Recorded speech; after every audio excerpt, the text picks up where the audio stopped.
Saudara-saudariku, salam sejahtera, berkah dalam. Kita berjumpa lagi dalam bulan katekese liturgi hari yang ke-20. Ini mengenai baptis bayi di masa pandemi.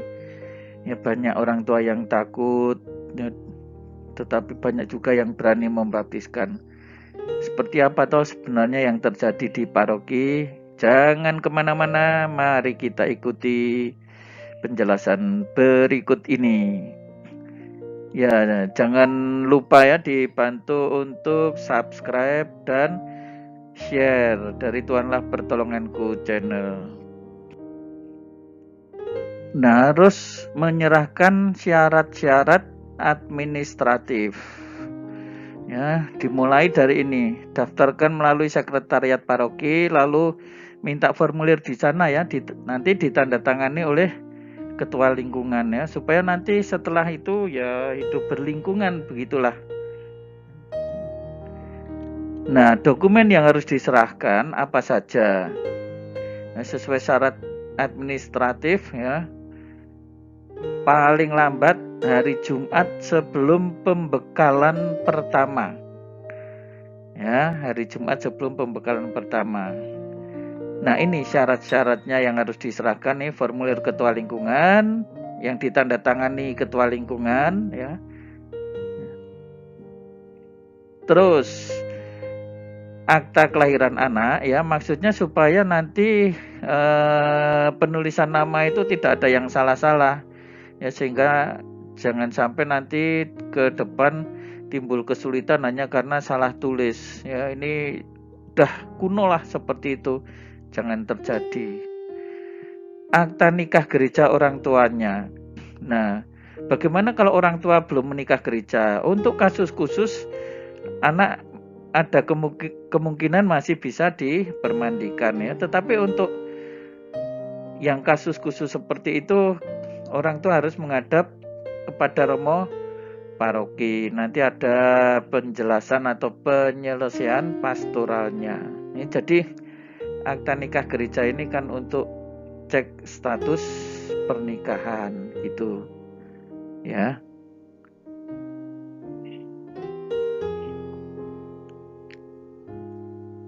Surat baptis dari wali baptis ya, jadi wali baptisnya berarti harus jelas Katolik ya. Lalu mengikuti rekoleksi. Nah, kuota masa pandemi ini hanya 20 orang saja ya. Jadi segera saja mendaftar. Nah, menurut kanon 867 paragraf 1, para orang tua wajib untuk mengusahakan agar bayi-bayi dibaptis dalam minggu pertama segera sesudah kelahirannya. Ya, ada orang tua yang seringkali menunda-nunda ini ya, kasihan anak ya. Ya, anak itu dibaptis dalam iman orang tua mereka, dalam iman wali baptis dan gereja, artinya seluruh umat Allah. Maka harus ada kepastian ya bahwa anak tersebut akan dididik secara Katolik. Makanya tadi kan misalnya dengan cek status pernikahan orang tua, misalnya orang tua yang tidak menikah di gereja ya diragukan ini. Maka kalau memang orang tua itu belum menikah di gereja ya ada kemungkinan itu boleh ya, tetapi harus bicara dulu dengan romo paroki untuk kasus-kasus yang khusus seperti itu. Baptisan harus ditunda jika ternyata orang tua tidak mempraktekkan iman atau tidak memiliki keinginan untuk menjalani kehidupan Katolik selaras dengan Injil. Ya, ini harus ada kepastian ya, orang tua harus mendidik anak secara Katolik. Itu. Nah, sekarang wali baptisnya seperti apa yang boleh itu? Ditunjuk oleh orang tua atau yang mewakili mereka. Maksudnya yang mewakili karena bisa jadi si anak itu tidak diasuh oleh orang tuanya sendiri ya.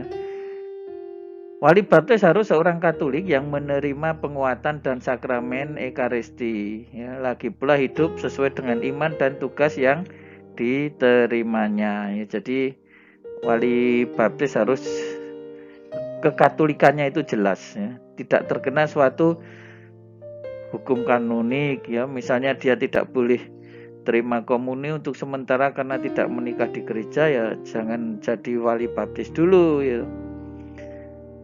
Orang tua sendiri tidak boleh menjadi wali baptis, ya. Harus orang lain, ya. Ayah ibu tidak bisa. Nah, catatan, ya, bagaimana seorang yang dibaptis dalam suatu jemaat bukan Katolik, ya, ini tidak bisa juga menjadi wali baptis, ya, hanya diizinkan menjadi saksi bersama seorang wali baptis Katoliknya, hanya saksi saja. Tuh. Nah, sekarang mengenai penerimaan sakramen itu sendiri, ya, orang tua mengikuti pembekalan, ya. Pertama, kedua, ya, sebenarnya ada yang ketiga, ya. Yang ketiga itu latihan menjelang perayaan, ya, tetapi setelah itu langsung upacara baptis, maka ya biasanya yang ketiga ini mesti datang. Wali baptis hanya diwajibkan untuk mengikuti pembekalan yang kedua saja, ya. Tapi untuk orang tuanya harus ikut semuanya, ya. Nah, nanti saat pembaptisan itu sendiri, ya, jangan khawatir, ya, protokol kesehatan itu dilakukan secara ketat untuk menjaga kesehatan. Jadi jangan terlalu khawatir, anak nanti, wah kalau anakku tertular bagaimana, ya. Tetapi ternyata malah anak pada akhirnya tidak dibaptiskan. Ini kan sayang sekali, ya. Ya, jadi protokol kesehatan ini akan diterapkan, ya. Masker, cuci tangan. Karena ada orang tua yang pernah datang itu lupa membawa masker, kok bisa, ya. Itu kenapa hanya 3M, ini dengan ini 4, ya. Yang satu soal mobilitas, ya, sudah sampai di situ, ya jelas itu mobilitasnya tidak bisa dikomeni lagi, ya. Surat baptis nantinya bisa diambil di sekretariat paroki seminggu atau 2 minggu setelah penerimaan sakramen itu. Baik, saudara-saudari, kiranya cukup jelas, ya. Ini bantu subscribe dan share. Tuhan Yesus memberkati, berkah dalam.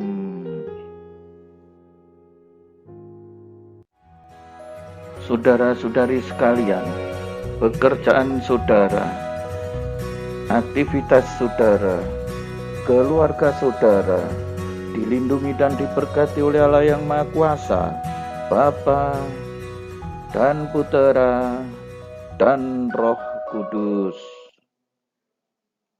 Amin.